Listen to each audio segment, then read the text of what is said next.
Una de las grandes limitaciones o limitantes que tenemos los productores de televisión es que los afectos a veces afectan el reconocimiento de gente que deberían de estar reconocidos por el país y más en los medios de comunicación. Pero en un país de desafectos eso es una virtud. No, pero no. Tenemos uno de esos que, por cierto, Michel se le ocurrió invitar a un hombre que puede aportar muchísimo. Lo que pasa es que él se ha decidido casi analizar la economía después que dirigió Banco Central, Hacienda, Secretariado Técnico, y le damos la bienvenida a un amigo querido, Guillermo Caram. Guillermo, William también, pero que los Guillermos son William. Gracias por estar aquí. Un abrazo. Gracias a ti y a ustedes y a Michel sobre todo, porque ya tú te olvidaste de mí, ahora estoy en la línea de Michel. ¿En la? En la onda de Michel, ya no eres tú. Pues lo que pasa es que tú eres eterno. Tú eres eterno. No le he hecho el cuento a Michel de qué dice ese ministro de la presidencia, pero el día que dio a luz uno de los hijos de Caram, nos encontramos en la Gómez Patiño, él bajaba y yo subía de escalera. Digo, ¿qué dice ese ministro técnico de la presidencia? Y me dice, ¿de qué gobierno? Digo, de este. Y a los 2 o 3 días Balaguer lo nombró ministro de...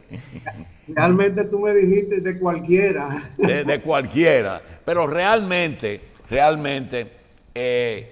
frente a este paisano, porque hasta ahora tenemos un problema adicional, que hay un turco en el poder, frente a esto de un partido que originalmente no es el tuyo, ¿cómo ves el desenvolvimiento de una economía en medio de una crisis haciendo el arte de lo posible? Bueno, realmente es una situación muy difícil porque hay que armonizar preocupaciones de salubridad con preocupaciones económicas, sobre todo cuando se plantean dicotómicamente, sí, o sea, como que una cosa no tiene que ver con la otra. Y la realidad es que yo la veo interrelacionado. Yo creo que el mantenimiento de la actividad económica es un coadyuvante a la solución de los problemas de salud. Por vía de varios frentes, por ejemplo, para producir bienes y alimentos, porque es satisfacer necesidades. La salud requiere, la preservación de la salud requiere un sistema inmunológico fuerte, y tú necesitas bienes y servicios, y para eso tienes que activar la economía. Desde el punto de vista de la generación de empleos, muchas veces nos olvidamos que aquí más de la mitad de las personas tienen trabajo informal y necesitan salir a las calles a buscar su día.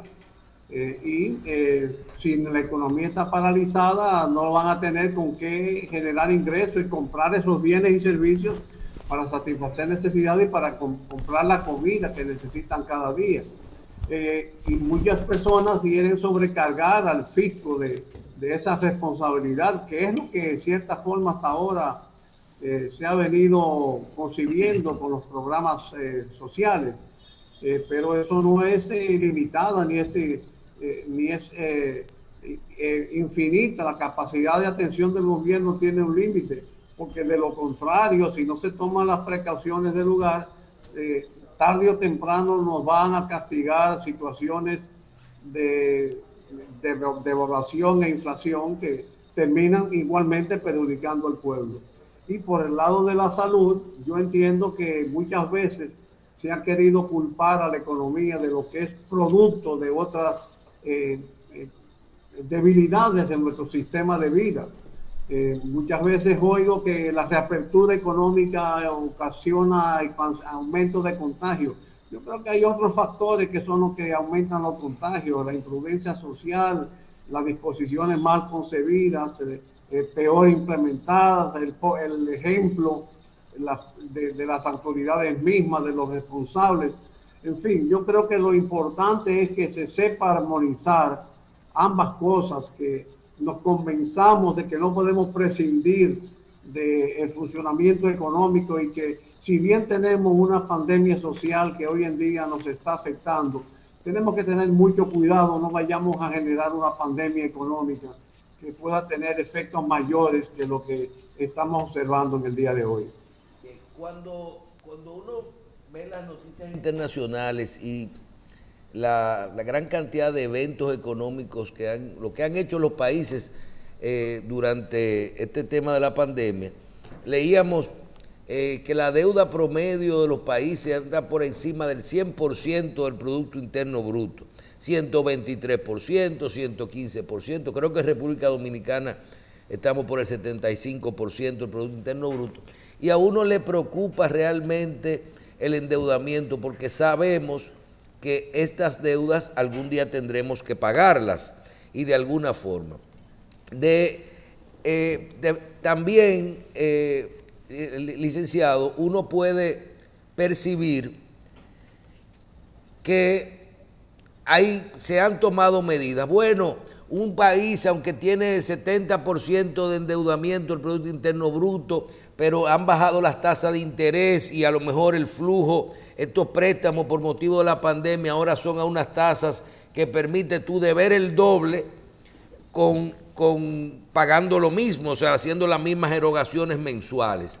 Le pregunto, ¿cómo ve usted la necesidad que han tenido los gobiernos y la República Dominicana de endeudarse con respecto a este tema por el tema de la pandemia y si le preocupan estos niveles de endeudamiento?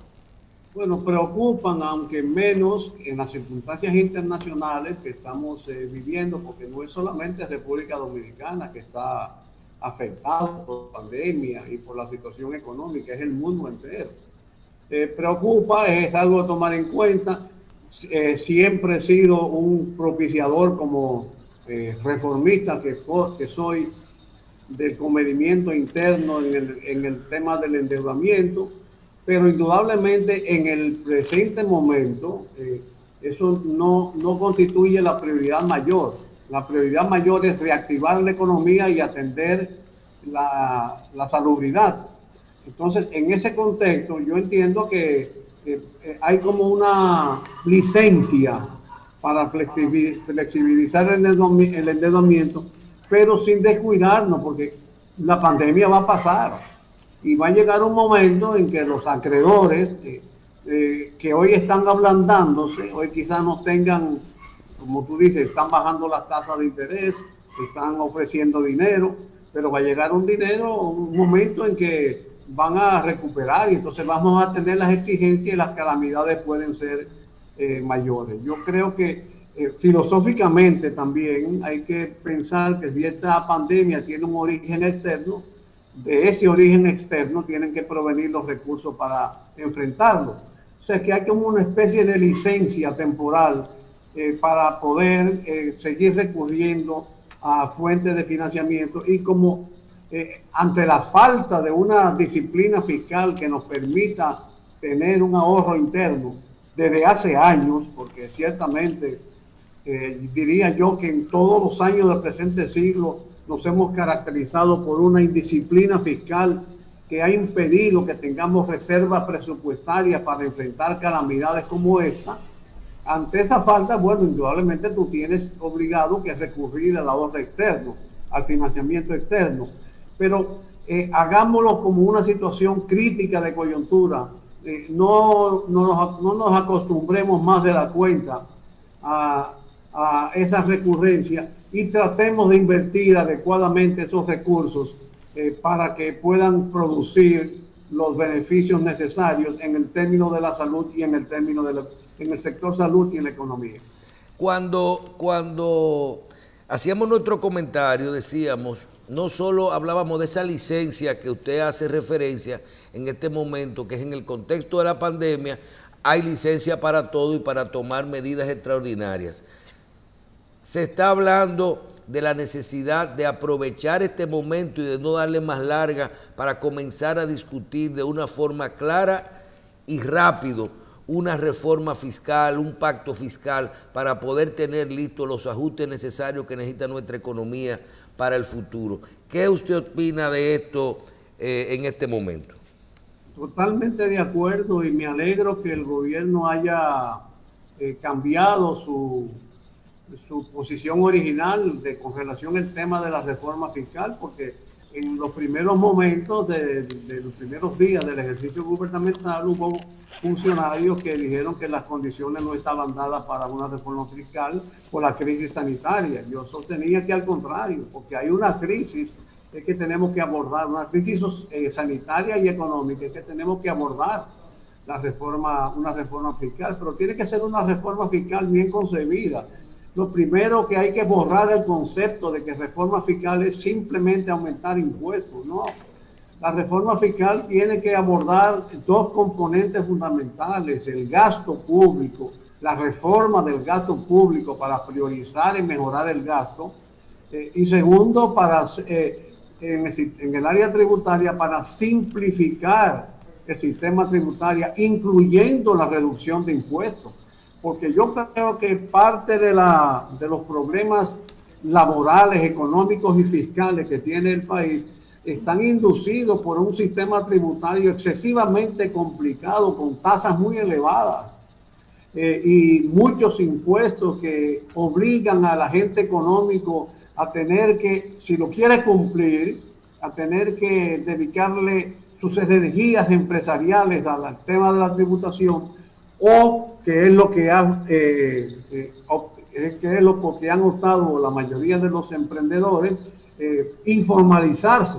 Pero informalizarse tiene un doble efecto. Primero, deja de contribuirse, deja de recaudarse, y segundo, constituye una carga para el Estado porque vía la no inscripción en la seguridad social, porque un trabajador de una empresa informal no está inscrito en la seguridad social y en consecuencia tiene que o recurrir a la medicina privada con las limitaciones que sabemos que tiene, o recurrir a los servicios del Estado con una carga adicional. Por eso yo creo que, contrario a como pensaban muchos funcionarios del gobierno, es el momento para abordar una reforma fiscal. ¿Pero para qué? Para mejorar la calidad del gasto, para reducir el gasto y reorientarlo, invertir mejor, para simplificar el sistema tributario, para bajar impuestos, para eliminar impuestos incluso y bajar tasas. Pero además, como la reforma fiscal tiene que hacerse en el marco de la legislación vigente, que es a través del Consejo Económico y Social, y convocar un pacto fiscal, ese pacto puede permitir la reunión de productores y trabajadores, puede permitir la discusión conjunta, la exposición conjunta de los agentes productivos para superar obstáculos administrativos que siempre han existido, pero que ahora se han agravado por la situación de la pandemia. Hay muchos detalles administrativos que están dificultando el desenvolvimiento de la economía. Esa misma concepción de los horarios, del toque de queda, todo eso, un toque de queda muy riguroso aumenta el compromiso, por ejemplo, de los supermercados y en los bancos, y entonces en lugar de lograr el objetivo de eliminar la pandemia o de eliminar los contagios, lo que hace es que aumenta la exposición. Entonces hay muchos aspectos administrativos, detalles administrativos de la administración de la cosa pública que pudieran subsanarse si institucionalizamos un proceso continuo de discusión, de conversaciones con los agentes productivos. ¿Usted no cree que el gobierno está siendo muy optimista con el tema del cómo va a activarse la economía en el 2021 y con esto de la reforma, de la posible reforma fiscal? Usted habla de hasta bajar impuestos. Yo personalmente digo, trabajar con las exenciones, con el gasto tributario, como el impuesto a los combustibles, las telecomunicaciones, un año como este que dependemos de todo esto y a futuro con tantos problemas que tenemos. ¿Usted cree que es posible finalmente, licenciado? Yo creo que Mira, hay que decir el apóstol Pablo, hay que insistir a tiempo y a destiempo. Yo no sé si es posible. Tu pregunta tiene dos aspectos, sobre la posibilidad y sobre el optimismo gubernamental. Yo no sé si es posible, pero hay que hacer el esfuerzo para ello y no abandonarlo. Por ejemplo, antes mismo el presidente Abinader habló de un gran pacto nacional. El presidente Abinader, entre los primeros pasos que dio, yo pensaba que iba a conducirlo a un pacto nacional, porque tú recuerdas que visitó a los principales líderes políticos y luego hizo una reunión con el foro de los partidos políticos. Yo dije, pero viene un gran pacto nacional para enfrentar la crisis actual. Sin embargo, eso un poco se ha desvanecido en el camino, pero hay que aprovechar que el presidente lo volvió a plantear anoche en su conversación con relación al cumplimiento del 5º mes del gobierno, y hay que retomarlo y hay que intentarlo. Por lo menos hay que hacer el esfuerzo máximo para intentar ese gran pacto nacional. Y sobre el optimismo, bueno, me parece que la situación es un rol del gobierno inducir el optimismo. Napoleón Bonaparte llegó a decir que un político es un vendedor de ilusiones. De manera que no se puede criticar que el gobierno tenga ese optimismo, sobre todo que al fin y al cabo es un gobierno todavía nuevo, aunque estamos ya en su 6º mes, que es la 8ª parte del tiempo. Pero mis predicciones es que todo dependerá cómo actuemos. Si actuemos sistemáticamente, objetivamente, diagnosticando adecuadamente por qué es que estamos en esta situación que estamos viviendo. ¿Por qué los correctivos no han dado los resultados esperados? ¿Por qué la economía no se ha levantado como debió haberse levantado, con una energía empresarial como la que tenemos, que se ha sobrepuesto a muchas calamidades, y tratar, mediante ese gran pacto, que tiene que comenzar obviamente por un gran pacto político, pueda transmitirse al área económica, creando un gran pacto entre productores, trabajadores, organizaciones de la sociedad y los agentes políticos.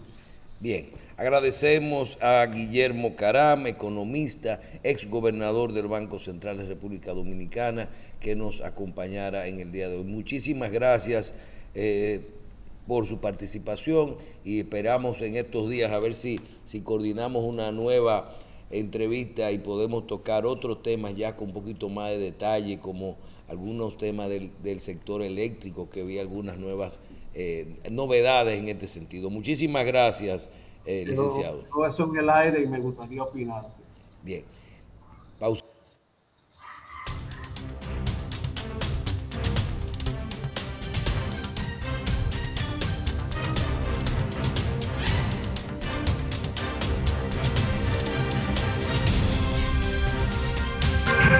Dice.